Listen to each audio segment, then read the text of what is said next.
So I'm currently at South Korea's DMZ, which stands for Demilitarized Zone.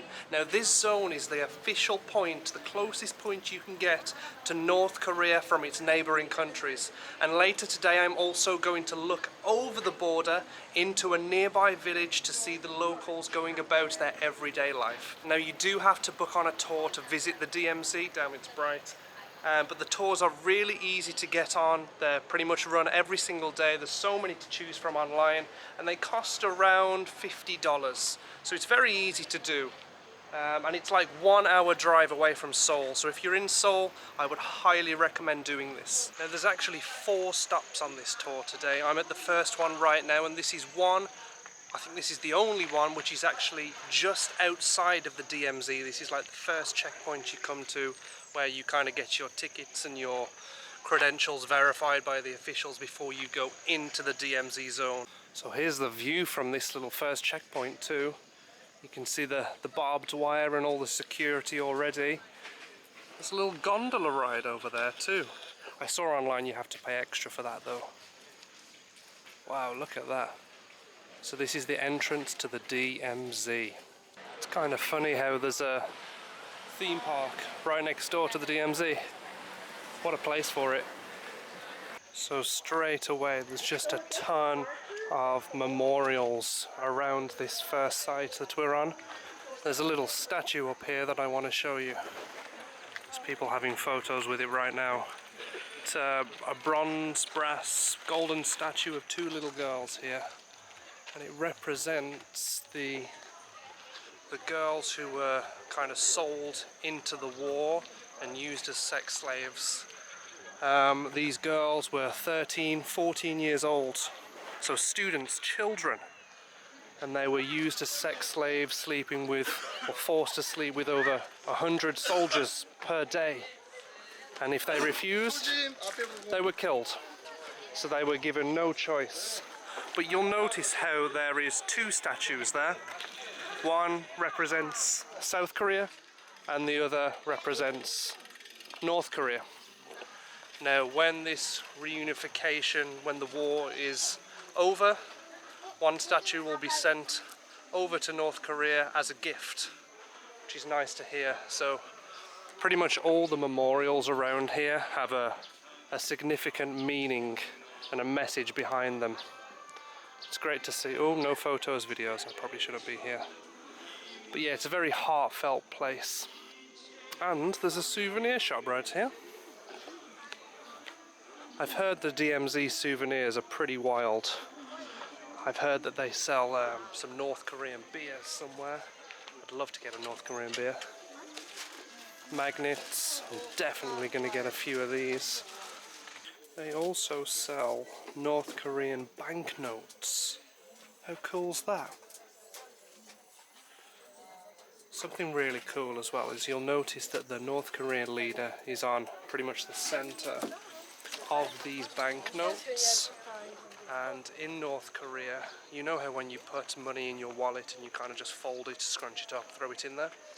In North Korea, you're not allowed to fold the notes in half, as if the leader's face is kind of, what's the word, mushed in any way. If it's kind of ruined in any way, you will get a huge fine or a penalty. You'll get in a lot of trouble. So they have to keep the notes very crisp in a straight line, so when they put them in the wallet, it's just one piece. It won't be folded, it won't be crimpled. And right here, I just walked past it, this is the Freedom Bridge. I'll be honest, I'm not sure why it's called a Freedom Bridge. If anyone does know more about this, or if I do cover anything today and I'm just talking out my ass and I don't know what I'm talking about, please correct me in the comments. I don't want to be spreading false information about these sites. But also, I'm sure others would appreciate it if I don't know some of these facts. Like this bridge, please tell me more about it. I'd love to know. So I just went in the souvenir shop and I got a cool little magnet. And I got a North Korean banknote. How cool is that? And it was 12,000 won for the banknote, which is like $10, $12. Bargain if you ask me. What a great souvenir. Wait, I can walk across this, right? Seem to be the only one. Also, in the souvenir shop, they also sold like a little couple inches of barbed wire from the fence of the North-South Korean border. It's pretty cool. Really good souvenirs around here. I was also told by the tour guide too that all the souvenir shops in the area all sell exactly the same things. So if you are going to come and there's tons of souvenir shops, just go to one of them. You know, they all sell the same thing. So at the end of this bridge we do have a little memorial site, people leaving messages. Got the ribbons. You'll notice there's a little train track here too. This train track goes right over the bridge straight into North Korea. Something really cool is that obviously South Korea and North Korea, they're both closed off from the rest of the world. I mean, South Korea is kind of turned into a little island with North Korea blocking its path to China. But if this railroad was open and it did run through North Korea, you could have trains running from South Korea all the way to Europe. You can have a direct train from South Korea to England.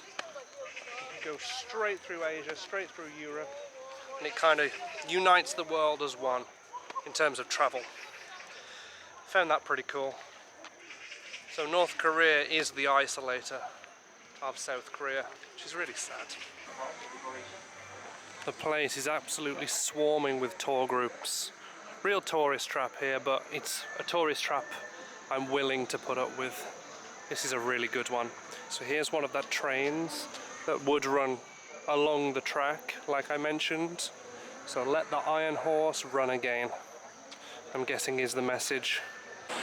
So I've just arrived at the second spot of the day. This is where the main tourist of the DMZ sign is. This is the third tunnel. Revealing its ambition to conquer South Korea, Korea started the Korean War in alliance with the Soviet Union. Right, so the third tunnel. That bit was wicked, to be honest. I don't know if you can see how sweaty I am though. We just went down the third tunnel. Now in the 50s, North Korea, South Korea, they made kind of a truce, right?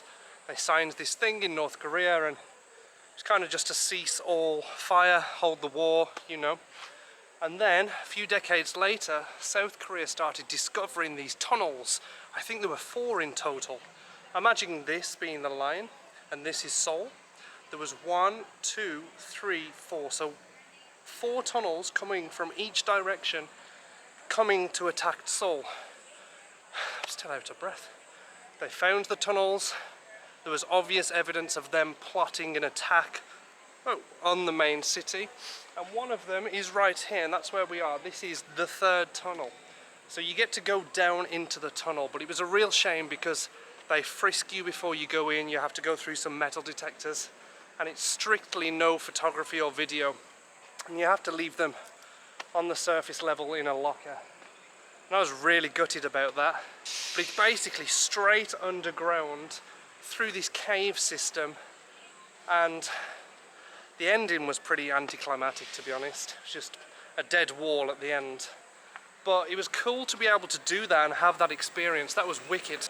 But as well as a few statues, and you got the touristy DMZ sign, inside this building here is like a museum, and it shows you all the tragedies that happen on this border. Like there was the axe incident. I don't know if you guys heard about this, but there was kind of a bridge what separates the two sides, and there was an annoying tree in the middle. I'll summarize this really quickly for you, but there was an annoying tree. South Koreans decided to chop it down.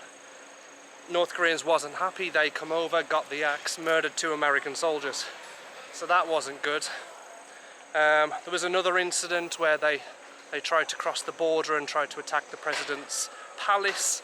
There was a whole range of stuff, and it tells you in detail inside this museum here what happened. Really informative, lots of cool information that you probably won't find online that easy.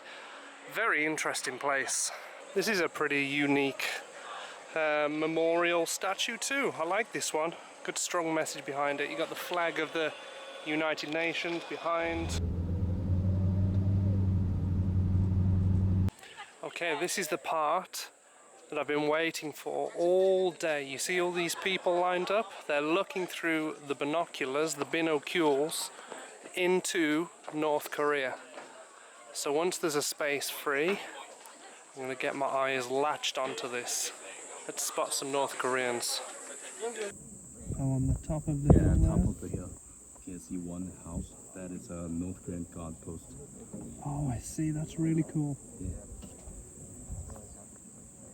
Amazing. I know it is hazy, but if you try on the And then right down hill, here we've got a tiny little school. you can find those green bombers. I'm pretty sure that isn't the North Korean school though. That's a so-called propaganda village that the South Koreans set up for the North Koreans to see and be like, look at us, look at our cool facilities that we've got over here. So right over this green field, right there, you see that? North Korean flag. We are looking into North Korea. How insane is that? If it was a little clearer, you would be able to see the little village below it too. Might be able to see a person or two, but unfortunately for now, it's just the flag. Although, like I said, there's a few guard towers down here. I haven't saw any soldiers yet. That's insane. And what's even more crazy is that on paper, technically, North Korea, South Korea are still at war. How nuts is that? So there's still an ongoing war. No treaty, no truce has been signed as of yet. There was, but then they had to backtrack on it, and it's still going on. And living in Seoul for so long now, for like 2 years, the amount of times that I've been woken up by these presidential alerts on my phone saying there's a missile warning, to get shelter, absolutely pooed my pants when I've seen those, but I think you get kind of numb to them after a while. And the amount of times they happen and then they turn out to be false alarms, it's like a close missile or it's a drill, you get kind of numb to it. So I can imagine how the locals deal with those alerts. I bet they just turn them off now. So yeah guys, this is the observatory.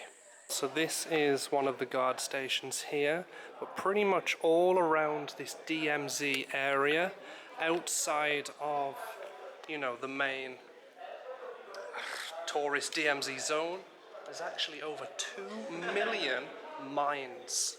And it must take over, I think he said it was 400 years to defuse each one. That's crazy, 2 million mines. That was absolutely wild. I am so glad that I came on this tour. Unbelievable, like seeing it with your own eyes, seeing all the information that they give you. There is so much information to learn about the war and about what went on after the war. It was ridiculous. And the tour group that I was on, it was so informative. The guy, I think June his name, June, you did a fantastic job. Absolutely excellent. I'd recommend it to everybody.